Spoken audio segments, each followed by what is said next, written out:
நீங்கள் கேட்டுக்கொண்டிருப்பது சிலோன் ரேடியோ தமிழ். தலைப்புச் செய்திகள். சட்டவிரோத சிகரெட்டுகளை வைத்திருந்த போலீஸ் அதிகாரி ஒருவர் கைது.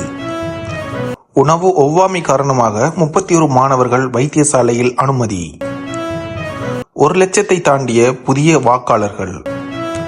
அரசு சேவை ஆட்சேர்ப்புக்கு அமைச்சரவை அனுமதி. பேருந்தில் இருந்து விழுந்து ஒருவர் பலி. இஸ்லாமிய விவாகரத்து சட்டம் தொடர்பில் ரமநாதன் அர்ச்சுனா தெரிவித்த கூற்றுக்களை வாபஸ் பெற வேண்டும்.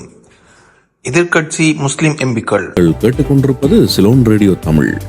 சட்டவிரோத சிகரெட்டுகளை வைத்திருந்ததாக போலீஸ் அதிகாரி ஒருவர் கைது செய்யப்பட்டார்.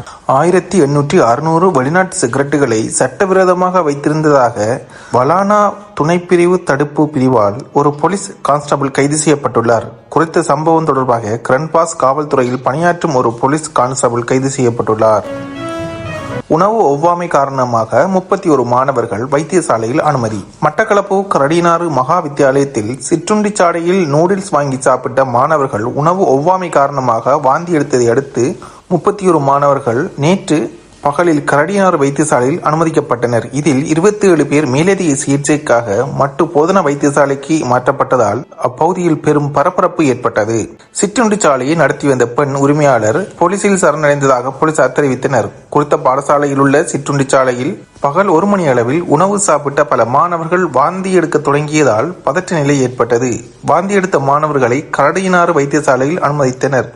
தரம் 6 முதல் 10 வரையிலான ஆண் பெண் மாணவர்கள் உட்பட 31 பேர் சிகிச்சைக்காக அனுமதிக்கப்பட்டனர்.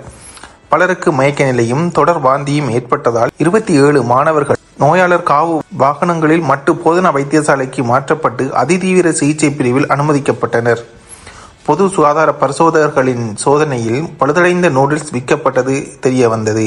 இதனால் பிரதேசத்தில் பரபரப்பு ஏற்பட்டது. சிற்றுண்டி சாலை உரிமையாளரான பெண் போலீசில் சரணடைந்த நிலையில் கைது செய்யப்பட்டார். கரடினாறு போலீஸ் மேலதிக விசாரணைகளை மேற்கொண்டு வருகின்றனர்.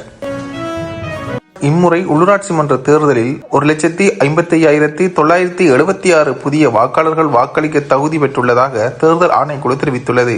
கடந்த ஆண்டு நடைபெற்ற பாராளுமன்ற மற்றும் ஜனாதிபதி தேர்தலுக்கு தகுதி பெற்றவர்களுக்கு மேலதிகமாக இந்த புதிய வாக்காளர்கள் தகுதி பெற்றுள்ளதாக தெரிவிக்கப்படுகின்றது.